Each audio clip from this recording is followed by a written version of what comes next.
You know, for my first couple episodes of this show, I picked two movies which, at the end of the day, really aren't that bad.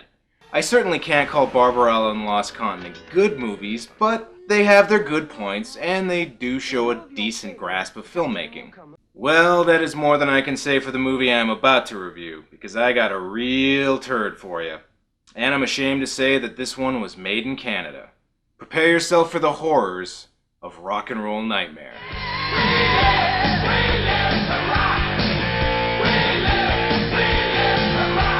Rock and Roll Nightmare is the brainchild of Jon Mikl Thor. Who's Jon Mikl Thor, you may ask? Why, only the lead singer of Canadian power metal band Thor. Here's a little taste of his musical genius. You got to keep the dogs away. You got to keep the dogs at bay. You got to keep the dogs away.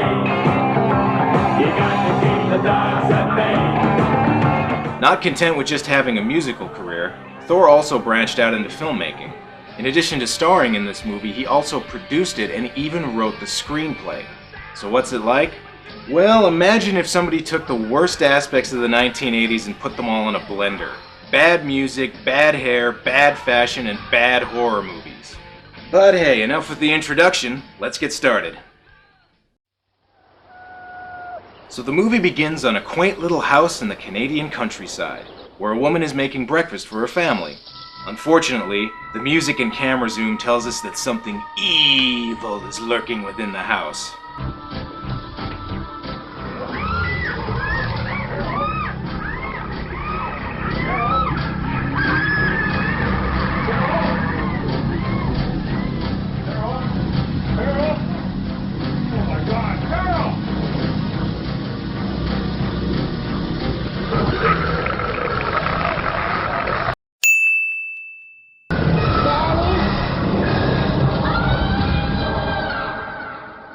Oh, that poor family. We hardly knew them. Seriously, who the hell were they?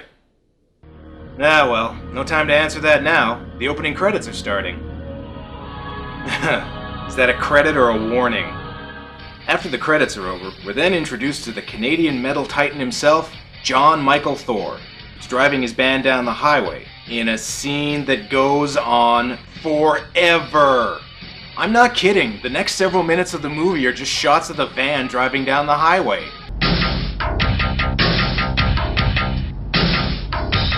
Yeah, because you know, when you're making a movie, it's always a good idea to borrow from Manos the Hands of Fate. Now they're going back the other way!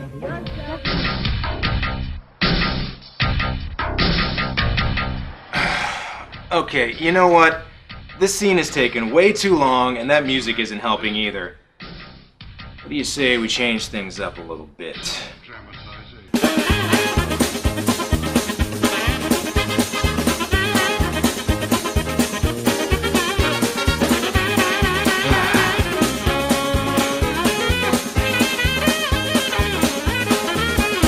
So after the thrilling van driving scene is finally over, the band pulls up to the farmhouse from the beginning. Hey, no one's lived here for 10 years? Relax! Would I pick a loser? Well, you are with Jon Mikl Thor. It turns out Thor has brought his band here so that they'll have some peace and quiet and be able to concentrate on recording their new album. Because Jon Mikl Thor is the kind of consummate professional who demands the utmost concentration when making his music.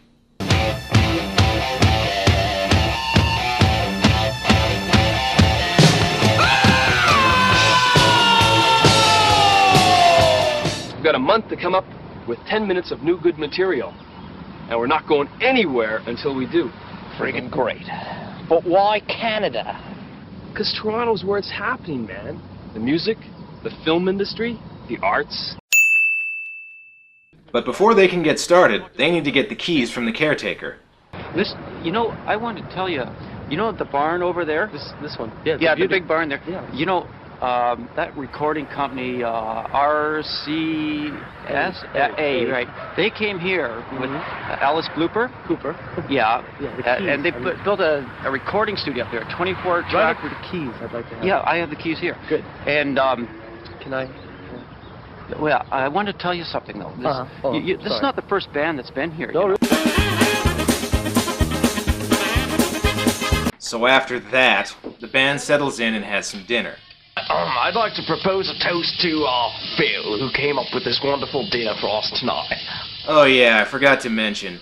That's Stig, the band's drummer.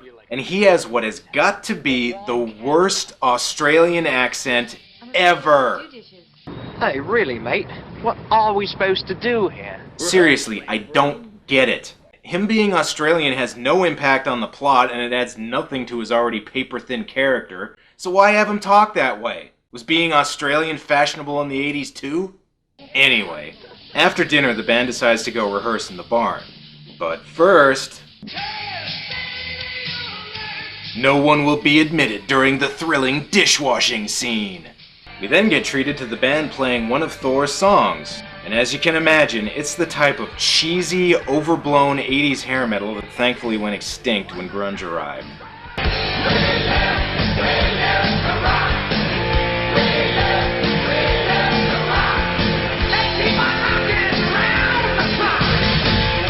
You know what? Let's try substituting another song over this. Now you're a man! A man, man, man! Now you're a man! A mounty, mounty, man! A man, man, man! You are now a man! You're a man! Now you're a man! However, Stig breaks a drumstick and Phil goes to get more in the barn's basement. Why a barn would even have a basement, I have no idea, but whatever. Suddenly, Stig's girlfriend starts acting a little strange. You appreciate the finer things in life. You know what appeals to a woman. You know what makes a woman hot. When I couldn't. You don't really expect me to believe that, do you? Huh.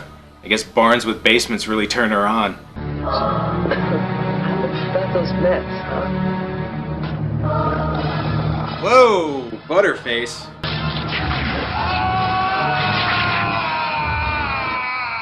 Having heard Phil's screams, the rest of the band decides to go look for him. He probably didn't even come down here. Let's check upstairs. Oh, they've got a point, honey. Let's go check upstairs. Well, it sounded like the scream came from down here. You're right. Let's go upstairs. Airtight logic. In addition to Phil, the band finds out that the van is missing as well, meaning they're stranded there and completely isolated from the outside world. You know, unless they walk about 100 feet to the highway that's right beside them. Anyway, the band decides to call it a night and... oh, God! Yeah, that's exactly what I wanted to see. Stig busting a nut. Thanks, movie. Anyway, when he's done about 10 seconds later, Stig decides to freshen up in the bathroom. Well, I'll be right back. I'm just gonna go shake the monkey, Drain the dragon. Squeeze the wallaby. Put some shrimp on the babby. I'm Australian, you know. Your clothes. Give them to me. Now. You know, I think his Austrian accent's better than his Australian one. Kinda makes me wonder if there was a typo in the script. In any case, it doesn't matter as he gets attacked.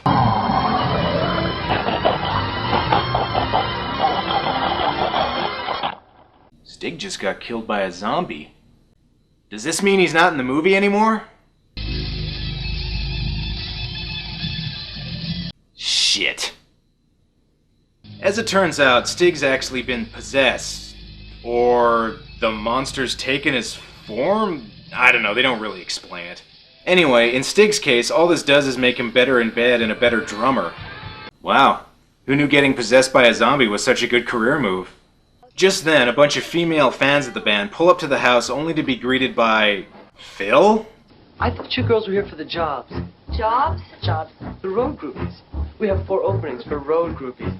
So you travel with the band, and you grind the cocaine, you scream and faint in the audience, and you keep the costumes pressed. Now, I don't have all night, so let's whip out those bazooms, huh, babes? Admittedly, it's a bit of a crappy job, but on the plus side, it does come with full dental. Turns out Phil's possessed too, and he kills the groupies. I think all the kills happen off screen in this movie. We begin the next morning with another riveting dishwashing scene, when suddenly another band member gets killed. But hey, the rest of the band doesn't let that stop them from belting out another song.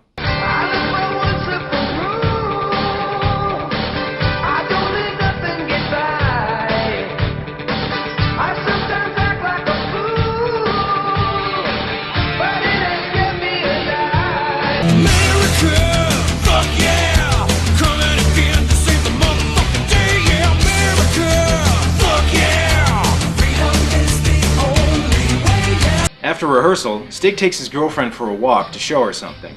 We're far enough away from the house to do what we have to do. You want to do it right here on the grass with all the twigs and mud and things? Sure, baby. You'll love it. We're being original. First.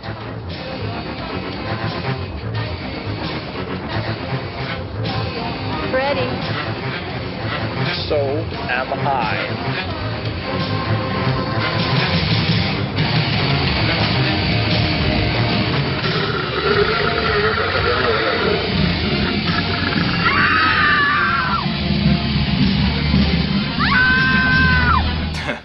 I like how the hand decides to cop a feel before killing her, or whatever the movie didn't have the budget to show on screen.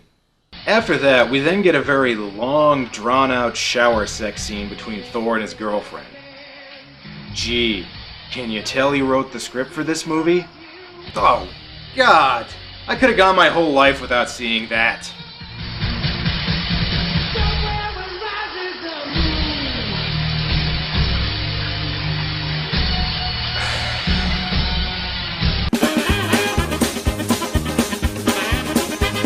So after that very necessary scene, the little kid from the beginning suddenly shows up and a couple band members follow him into the barn. Hey, come on out, little guy. See? We're not gonna bite you. No, but he is.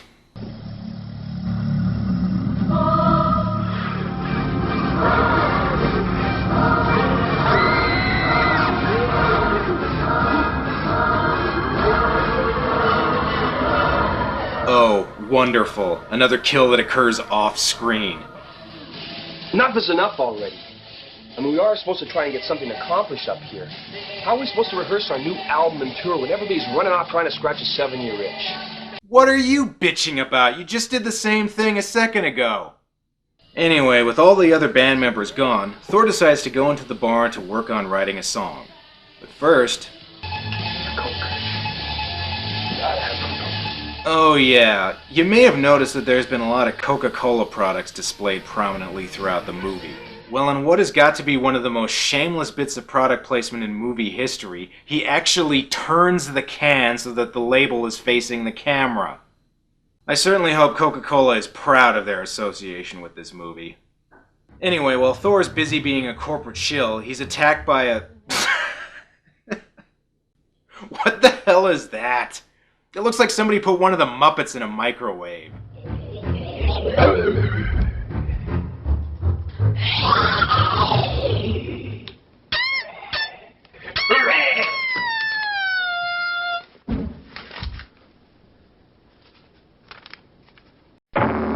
Just then, Thor's girlfriend turns into...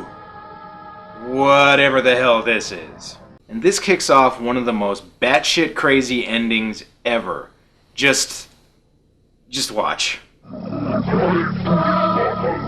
have quibbled with you long enough. Prepare to die. You are in my domain, and I will kill you as I have killed your pitiful friends. Ah, you killed no one, Bub. But your woman, the others, your band, your groupies. What of them? Never here, Bub. Merely shadows I created to entertain your little friends. Juicy little souls to bring you out into the open. Just characters I drew from horror movies. Wait. Okay, basically he's saying that none of the others were real, which means the girl he had sex with in the shower wasn't real, which means he was actually having sex with himself? Man, talk about taking masturbation to a whole nother level. I knew if I pissed you off long enough, you'd make a personal appearance. I am the intercessor. You're the... You know what? Screw it. Asking this movie to make sense is like trying to kick water uphill. Let's just roll with it. So then Thor changes into his He-Man fetish costume, and we get a long, drawn-out fight scene. Because when you've got effects this good, you want to show them off, don't you? It's the Prince of Darkness versus the God of Rock.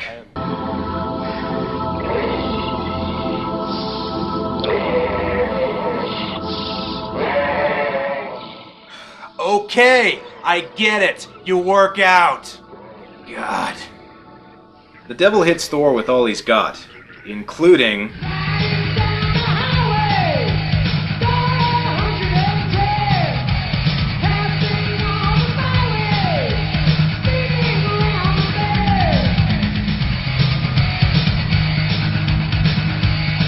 Okay, I'd love to watch your final battle and everything, but there's only so much hair metal I can take. Let's change this up a little bit. Things that bother you never bother me. I feel happy and fine, ha-ha! Living in the sunlight, loving in the moonlight, having a wonderful time. Having got a lot, I don't need a lot, coffee's only a dime. Living in the sunlight, loving in the moonlight, having a wonderful time. So Thor defeats the devil, which leads to... this. Vengeance is mine, saith the Lord.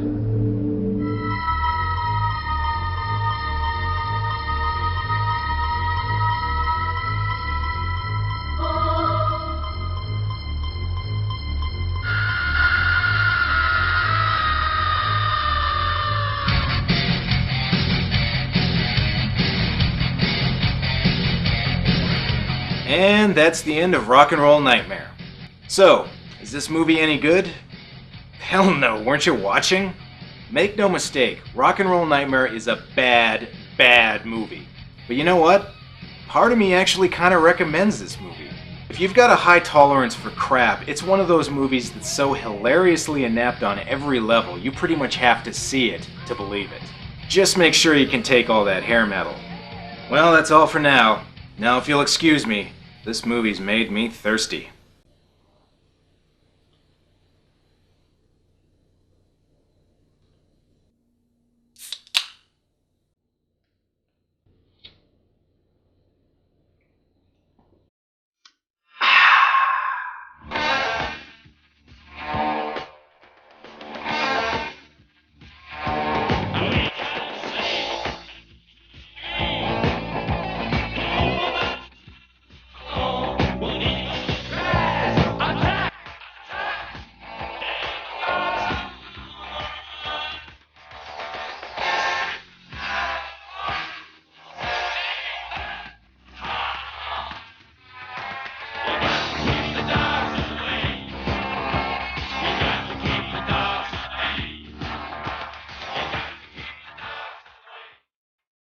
Are you sure this is the place? What am I, a retard? My money's on the retard. Shut up.